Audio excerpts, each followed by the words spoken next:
I went and I got a B-set, like a side battery, and I got a charger so that my phone won't die, so I can keep documenting things. And I wanted to let you know that I just saw a cop pull through into the neighborhood, and like I said, he's turning right now. So like I said, the cops didn't come yet for this whole time, and in my mind, in my spirit, I know the Lord was telling me, just stay still, just stay. And in the man mind, because I've never done an eviction before, I don't know what to expect, I freaked out and I tried to leave, and because of that was when all my stuff got robbed and my life was split, right? And look, I even got this thing on my lip. Ugh. I want to say it's from the rats because sleeping in that house with nothing, you could hear there's so many rats up there. And one of my friends, Danny, he said that he had mice, and then one night he woke up and it was crawling on his legs. So you know these things are very brave. And I was like, maybe it was crawling on my face when I slept. Anyway, a cop just went by, and I think that cop went to go put the locks on the door, which I've been waiting for, because it just keeps me at peace to know that, okay, that part has been done. I don't have to worry about it, you know?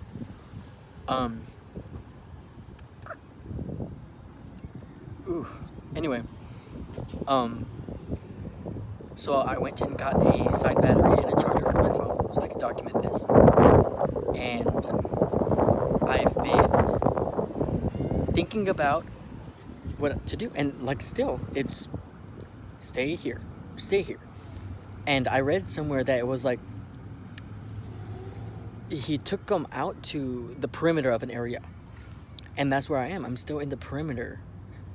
And all this time he's been saying stay there, even when the eviction notice was there. And I was like, I had gotten a job with a worker trying to get the account from that guy who had 13 yards and equipment for me, getting everything underway, right? And apparently there was another worker that was going to be splitting something or another, but that's a whole nother story. So I worked with that guy one day, and the next day I was supposed to work. So the morning came and I went to go work, and that's when I saw the eviction post, and I was like, I can't work because it says that today at 1:30 is when they're gonna come, and my dog is still here, and I don't, like, I gotta focus on this. So I couldn't work that day. And that's when I was like, I called some of the stop evictions online, right? Those numbers, they freaked me out so bad. I was like, oh my gosh, like it's the end of the world almost. The way that they said it too wasn't just like, oh, I'm sorry. It was like, get out now. That's what like is literally verbatim how they were talking. You need to get out now. They're gonna come. They're gonna throw you out. They're gonna throw all your stuff. That's how they were talking. The notes, the diphthongs, the way that they were talking, the tone, exactly like that. I'm not being overly dramatic. They were being overly dramatic and freaking me out, instilling me with so much fear. I was like, oh my gosh, what am I gonna do? And so I hurried up and I just threw everything together and was getting everything out, and the cops didn't come. And I was like, what is going on? Like, and they didn't come, and then they didn't come, and then they didn't come. Everybody, every single person who gave advice, all these know-it-alls who were talking, some of them even was like, oh, I've worked with evictions, they will come and they will just take you out. And I was like, the way that they were talking was like, boom, like Nazi Germany. That's why during this time I felt like I was Anne Frank's hiding from the Nazis. And I was like, oh my gosh, like, this is scary, kind of, yeah. Very fearful, very fear-mongering. And they didn't come. And then, so of course I'm not going to just be like, leave the house. I stayed there overnight thinking they probably won't come at night, which they didn't. And I had a roof over my head for 3 days after everyone said that they were going to come. And then one person's like, well, you have bad luck. And right after that, another person's like, well, you were very lucky that they didn't come. And I was like, what is going on? Everyone's saying that I have bad luck. Someone's saying now I have good luck. Like, no one knows anything. That's why I have such a hard time trusting in people even with the best of intentions. And that's why I know that the Lord is the only one that you can trust. No, does anybody else know that? Like literally, he is the only wise one on the throne. His words are here with us, and he will teach you if you are obedient. And he is wise beyond measure. It's incomprehensible how wise, even against my own thinking of rational reasonings in the world of men. When I want to pull away so bad, and he's telling me to stay, do I listen? Do I go? And I've been allowed to go and see what the consequences are. And it was dire for me. I should have just stayed. Do you see? But instead, then I learned my lesson that quick. How many of you can do that? Against all odds, when your spirit's telling you stay, and everybody in the world saying, if you don't leave, you will die, literally. Everyone will fail. I failed. I left. And I shouldn't have. But I learned. And that's why I am a child of God. He disciplines those he loves. This right here is another discipline. It's into the deeper darkness as we go. And in this, I've been learning so much about how the reason why people can be so cold. It's not because they have cold hearts. It's because they house contempt, because they are at ease. Right now, as I'm reading this at the outskirts, yeah. So I haven't left, but I went back to turn on the internet so that I could have some Wi-Fi when I'm get back there at nighttime, just around the perimeter, yeah, and whatnot.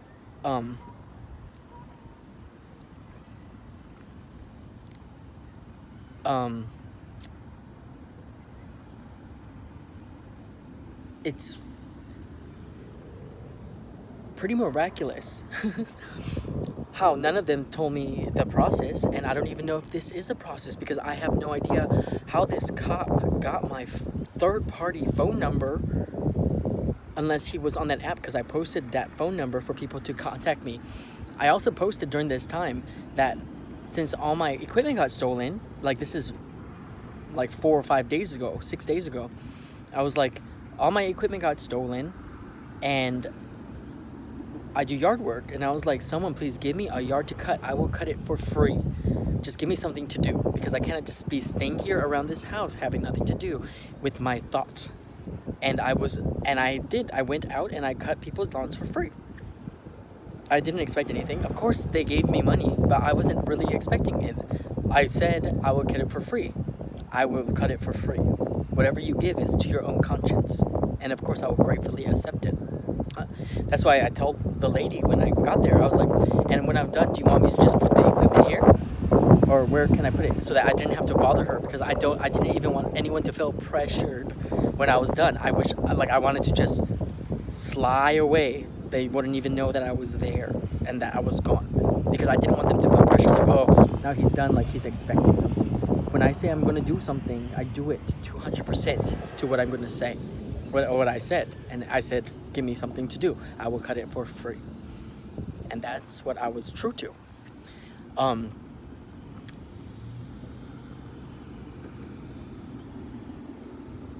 That's maybe how he got my number, but I don't know.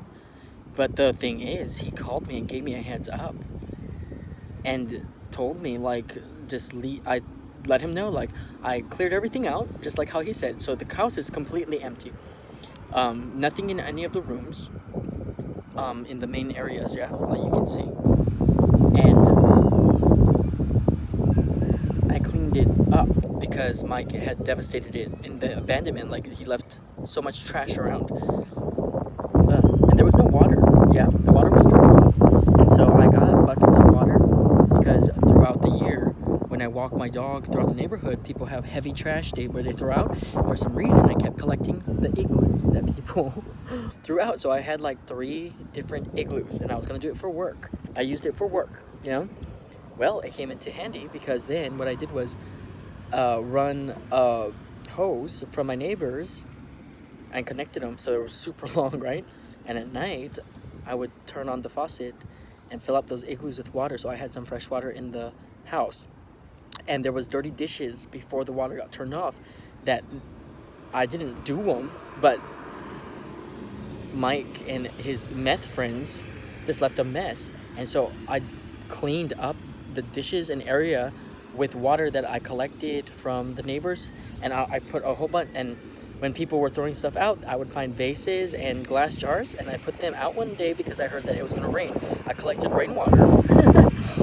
and I even went out into my little veranda, which is completely closed off. No one can see. There's no two-story houses around, and the gate is wooden, so you can't see through it. And I took a shower in the rain because there was no water, and I didn't want to be dirty. I'm still a clean person, and it was really awesome. And so I did that, and like I said, like, there was no electricity.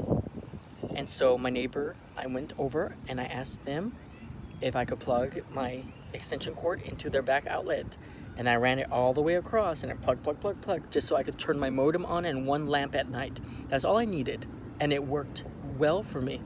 That's all I needed. I didn't need every single light in the house, just one lamp, the modem for the internet on a power strip, so I could put in a plugger.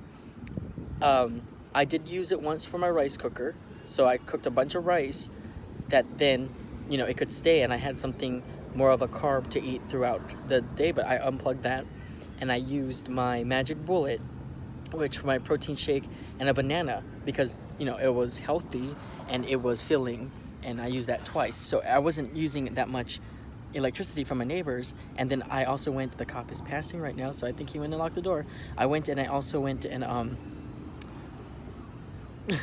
sorry. I went and what was I talking about? Oh, before I went to work with the guy at 8:30, he was going to pick me up. I woke up at 6 o'clock and I ran to their yard because I forgot to tell them that I replugged in. Because the first time I plugged in, my electricity was off. It was on October 31st. 4 hours, they graciously let me do it, yeah? And then 4 hours later, because the internet was back on, I got my electricity turned on. So I used only their electricity for 4 hours. And then I went over there the next day, unplugged it without them knowing, and cleaned up their yard. They had huge branches and stuff. And I picked up all the branches and broke them for them. I made a nice little firewood pile for them and left, right? It was all good. Then my electricity got turned off 2 weeks later because the utilities are not under my name. It's under Michael Cassidy's name. And he was like behind on all the payments. And so even though I paid the electricity bill, it got turned off again right after. And I was like, ah. And it was a cold, gloomy day, where one of those days that, you know, no one wants to get bothered by somebody in the middle of the day. So I just snuck over there, knowing that if I did ask, he would have said yes again. And I plugged it in. And then I went into their yard, because it's the fall season here, yeah?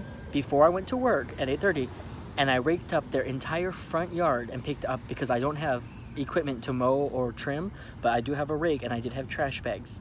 So I did what I did, and they caught me raking their yard. I was hoping I could get it done before they saw me. They were like, hey, and I was like, oh, hey, and then I let them know that I had plugged in, and sorry that I forgot to tell them, but that was like 2 days ago. And they're like, oh, no worries. The lady was like, no worries. Yeah, that's fine. And I was like, and I was wondering, like, could I rake your yard? And they're like, oh, yeah. Because I had $20, but then I had to spend it, yep, on food. And so instead I was like, oh, I hope that they accept me raking all this mess. And they did, yeah. And I raked it, and then I went to work with that guy that day.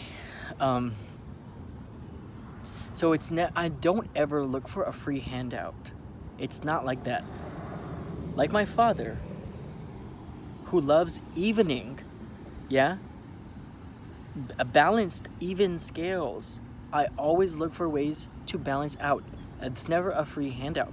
That's why even Kat, the lady who gave me these groceries, like amazing, like a loaf of bread, peanut butter, grape jelly, because I told that guy who was telling me that I'm a stupid, lazy boy that needs to get off the internet and get a job and work, which you don't know that I work.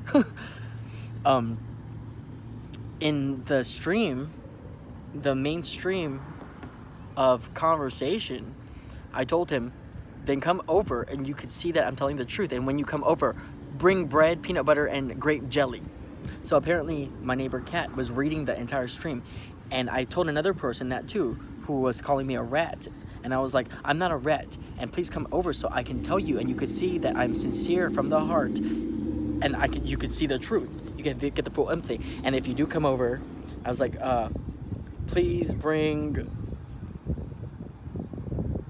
snacks. That's what I said. And Kat, my neighbor, got me all of that. She got me bread, grape jelly, peanut butter, snacks, bananas, tangerines, a whole rotisserie chicken, and luncheon meat.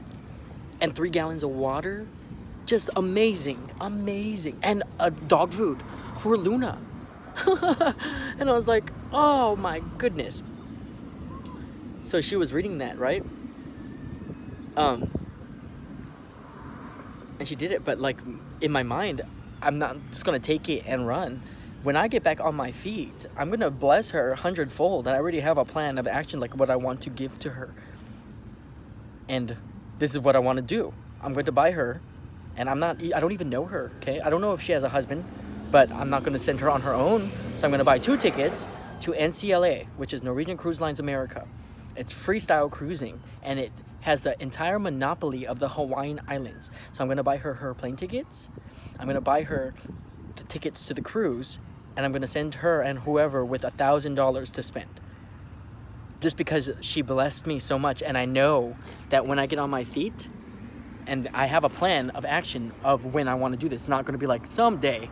I have it in degree. It's going to be in 6 months. I'm going to get this for her and surprise her with it as thankfulness. That's how grateful I am, from the smallest cup of water to what she did. That small little thing, that's where my mind goes in thankfulness of how, and they're not asking for anything back. But that's how I think. I exceed expectations. I create experiences, right? I learned how to be a servant of all, and I'm good at it. I'm good at everything that I do because I dedicate it to the Lord before I begin. It's as simple as that. And I do it for everything, this and that. But like that, and the lady who gave me that Olive Garden food, I got her name, but I forgot it already. I never even know her. I don't know her. But I know she lives in the neighborhood, and I will see her again. But it hasn't been placed on my heart about what I can give back to her. But when I do, I'll then know, because I don't really know her. With Kat, she was standing next to me, and I could feel her. I could see her. She knew. She knows more than just the average person. She knows how to help in the degree that is going to be progressive and sustainable, not just talk. And that's the kind of people that we need in this world. People of action and sincerity from the heart, in understanding of the mind. Yeah, understanding cultivated in the heart, so that the attitudes and the thoughts of the heart can be subjected to the mind. The emotion will be good. It will be right and righteous and kind. It won't be right and wrong. And then you will motion out in action and in deed. And that's why you judge by the fruits, not by the words. You judge by the outcomes. And that's what you take into account. That's why I told the people on top of that stream that got taken down because it got so nasty at me, right? That they're like, oh, I see. Someone was trying to satiate this, whatever you want to call it, debate or argument or slam against me. And they're like, oh, what they're saying is that he was trying to help you and you declined it. And I was like, judge by the fruits. That's all I wrote. Judge by the fruits, not by the outcomes right now. Look what happened at the end. He asked me if he wanted to offer help. He ended up slamming me in my face, and then saying when he sees me homeless, he'll honk to rub it in. How is that helping at all? It doesn't matter how you started, and it doesn't matter. It's what comes out of this action. Which, by the way, I'm sitting over here, and then I heard someone honk. Now, every time I hear someone honk, I'm like, who's that? But anyway, it is getting to the dusk. But as I'm sitting here, do you know what just hit me? right before I saw that cop.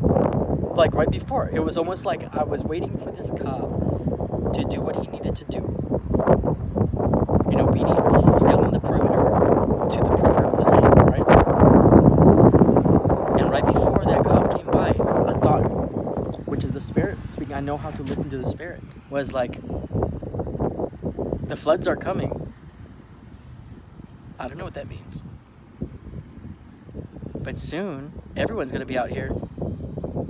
And I will already have known and be prepared. This is not my first hurricane. This is not my first rodeo. But all these people who are at ease and then cognitively dissified, when another thing comes, they're going to have, yes, their generators doing electricity and stuff. But this time around, it's not going to be so easy to rebound back from whatever this flood that's coming. And when that happens and they run out of electricity and they run out of gas for the generators and they're running out of food and they have families and they have children and they have animals and pets, do they know how to survive? Do they know how to prepare? And I'm going to be there and I'm not going to tell them, I'm not going to teach you anything because remember this time that I was in this situation and you didn't even help me and you were just killing me. No, I will be there to help them. Because that's what I do. That's my nature. Anyway.